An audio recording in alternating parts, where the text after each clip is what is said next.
নমস্কার, দেখছেন talk to Bangla. আমি অভিষেক রয়েছে আপনাদের সাথে। এই মুহূর্তে দাঁড়িয়ে আছি আমরা যে সন্ধিক্ষণে, সেটা কিন্তু 27শে ফেব্রুয়ারি 2025 সাল এবং তার ঠিক আগের মুহূর্ত। 27শে ফেব্রুয়ারি 2025 সাল এত কি গুরুত্বপূর্ণ দিন হয়তো অনেকেই ভাবছেন। কোনো বিধানসভা ভোট বা লোকসভা ভোটের রেজাল্ট তো এখন নেই, তাহলে কেন এই দিনটি এত তাৎপর্যপূর্ণ? তার কারণ 27শে ফেব্রুয়ারি নেতাজি ইন্ডোর স্টেডিয়াম কলকাতায় মুখ্যমন্ত্রী মমতা বন্দ্যোপাধ্যায়ের সমস্ত দলের যারা একদম পরিষদীয় দলের নেতা থেকে শুরু করে জেলার নেতা এবং বিভিন্ন মহকুমা ব্লকের নেতা যাদেরকে প্রয়োজন বোধ করেছেন তাদেরকে কিন্তু ডেকে পাঠিয়েছেন এবং তাদের মার্কশিট কিন্তু তৈরি হয়ে গিয়েছে। কারা দলে থাকবেন, কারা কোন পদে থাকবেন, সমস্তটাই কিন্তু তিনি 27শে ফেব্রুয়ারি একদম সবার সামনে অ্যানাউন্স করে দেবেন, কোনো রাগঢাক রাখবেন না। এবং তার আগের দিনই 26শে ফেব্রুয়ারি যে ঘটনাটা পশ্চিমবঙ্গের রাজ্য রাজনীতিতে রীতিমতন তোলপাড় ফেলে দিয়েছে, সেটা কিন্তু অভিষেক বন্দ্যোপাধ্যায়ের নাম সিবিআই এর তৃতীয় সাপ্লিমেন্টারি চার্জশিটে এসছে কোনো একটি প্রসঙ্গে। সেটা যতই কম গুরুত্বপূর্ণ হোক না কেন, এতদিন ধরে কিন্তু পশ্চিমবঙ্গের সাধারণ মানুষের কাছে বিভিন্ন সময় একটা প্রশ্ন থেকে গেছে যে প্রাথমিক দুর্নীতিতে সিবিআই এর চার্জশিট তো তৈরি হচ্ছে, তাহলে সেই ক্ষেত্রে অভিষেক বন্দ্যোপাধ্যায়ের নাম ঠাড়ে ঠোঁটে শোনা গেলেও তার নাম সরাসরি আসছে না কেন? এবারেও যে নাম এসছে সেটা কিন্তু খুব গুরুত্বপূর্ণ একটা জায়গায় নয় বলেই মনে করছে রাজনৈতিক বিশ্লেষকরা। তার কারণ সুজয় কৃষ্ণ ভদ্র, কালীঘাটের কাকু নামে যিনি পরিচিত, তার একটি কথোপকথনে অভিষেক বন্দ্যোপাধ্যায় নামটি তিনি উচ্চারণ করেছেন। তেমনই কিন্তু সিবিআই চার্জশিটে লিখেছে যে 28 পাতার চার্জশিটটি তারা পেশ করেছে কোর্টে, এবং সেইখানে এই অভিষেক বন্দ্যোপাধ্যায় কে, কোন অভিষেক বন্দ্যোপাধ্যায়, তার পরিচয় কি, কিছুই কিন্তু আদৌ বলা হয়নি। সুতরাং এটা যে কতটা গুরুত্বপূর্ণ হবে, তা যতটা গুরুত্বপূর্ণ তার আগে কিন্তু পিলে চমকে উঠছে যারা অভিষেক বন্দ্যোপাধ্যায়ের একদম কাছের মানুষ, যারা কিন্তু 27শে ফেব্রুয়ারির দিকে তাকিয়ে আছেন যে পরবর্তীতে তারা সিট পাবেন, তো পরবর্তীতে তারা টিকিট পাবেন। তো তার কারণ তারা তো অভিষেক বন্দ্যোপাধ্যায়ের কাছের মানুষ বলে পরিচিত, সেটা তো রাজনৈতিক পরিসরে সবাই জানেন। অর্থাৎ তৃণমূল কংগ্রেসে কিন্তু যে দ্বিধাটা ছিল এতদিন ধরে, দুটো দলে দুটো লবিতে ভাগ হয়ে গিয়েছিল তৃণমূল কংগ্রেস, আমরা বিভিন্ন সূত্র মারফত জানতে পারছিলাম। 2024 সালের পর থেকেই কিন্তু এই ফাটল আস্তে আস্তে বড় হয়, বৃহৎ হয় এবং আরজিকর মুভমেন্ট থেকে শুরু করে পরবর্তীতে বিভিন্ন ক্ষেত্রে কিন্তু আমরা দেখি যে অভিষেক বন্দ্যোপাধ্যায়ের অবস্থান এবং সম্পূর্ণ তৃণমূল কংগ্রেস এবং মমতা বন্দ্যোপাধ্যায়ের অবস্থানের মধ্যে বেশ খানিকটা ফারাক তৈরি হয়েছে।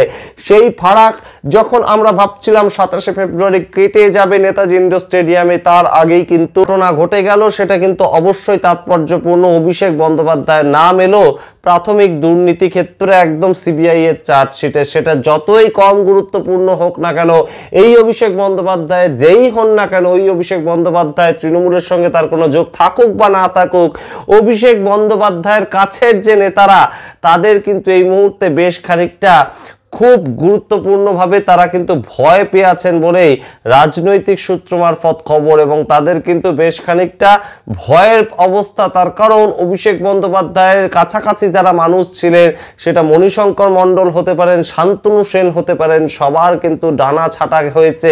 ইতিমধ্যেই আমরা দেখতে পেয়েছি কেউ সাসপেনশনে আছেন, কেউ বহিষ্কার হয়েছেন দল থেকে।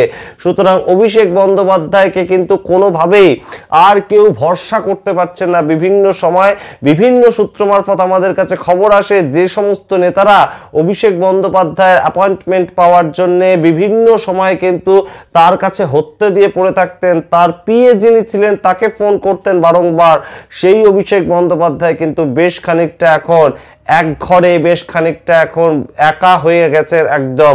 এবং সেই জায়গাটা কি কোনোভাবে 2026 সালের আগে যিনি দলের সাধারণ সম্পাদক, অল ইন্ডিয়া জেনারেল সেক্রেটারি বলে তাকে কিন্তু সম্বোধন করেন সবাই, সেই অভিষেক বন্দ্যোপাধ্যায়কে আরো একবার স্বমহিমায় ফিরিয়ে আসবেন এবং যেটা প্রশ্ন, ফিরিয়ে কি আনতে চাইছেন আদৌ মুখ্যমন্ত্রী মমতা বন্দ্যোপাধ্যায়? এবং তার আগে যে ঘটনাটা ঘটলো, অভিষেক বন্দ্যোপাধ্যায়ের নাম সিবিআই এর তৃতীয় সাপ্লিমেন্টারি চার্জশিটে এলো, তারপরেও কি অভিষেক বন্দ্যোপাধ্যায়ের গুরুত্ব দলের অভ্যন্তরে ততটাই অক্ষুণ্ণ থাকবে? কি মনে করছেন আপনারা অবশ্যই জানান।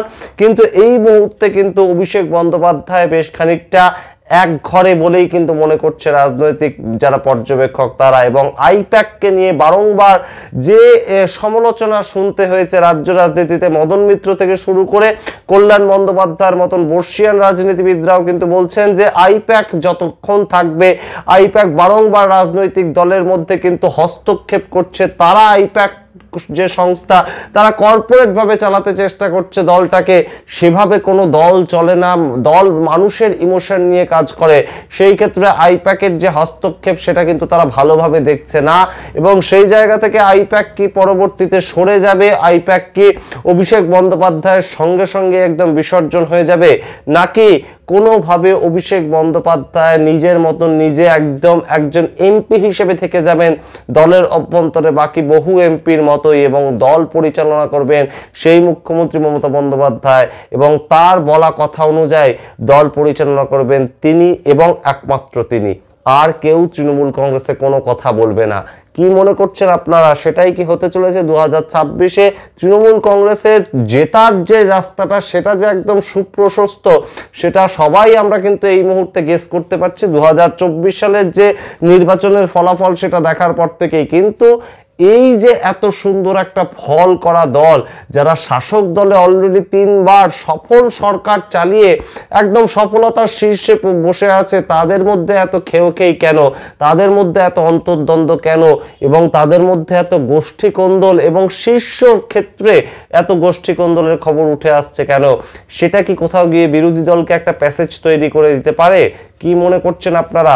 বিজেপি কিন্তু ঘাড়ের উপর নিঃশ্বাস ফেলছে 39% ভোট নিয়ে, 46% ভোট যেখানে শাসক দলের।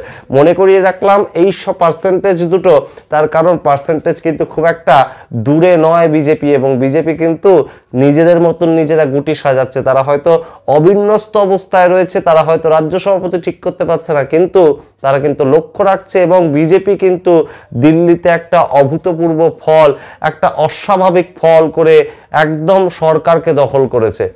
সুতরাং সামগ্রিক পরিস্থিতি তুলে ধরলাম। 27 ফেব্রুয়ারি কোন কোন জায়গায় কোন কোন সাংগঠনিক পরিবর্তন হচ্ছে, তার উপর কতটা অভিষেক বন্দ্যোপাধ্যায়ের প্রভাব রয়েছে, কতটা আইপ্যাকের প্রভাব রয়েছে, এবং কতটা একদম শীর্ষ নেতৃত্ব মমতা বন্দ্যোপাধ্যায়ের প্রভাব রয়েছে, সমস্তটাই বিশ্লেষণ করব আপনাদের সামনে। অবশ্যই দেখতে থাকুন টক টু বাংলা। ভুলবেন না টক টু বাংলা ইউটিউব চ্যানেলটিকে সাবস্ক্রাইব করতে। ধন্যবাদ।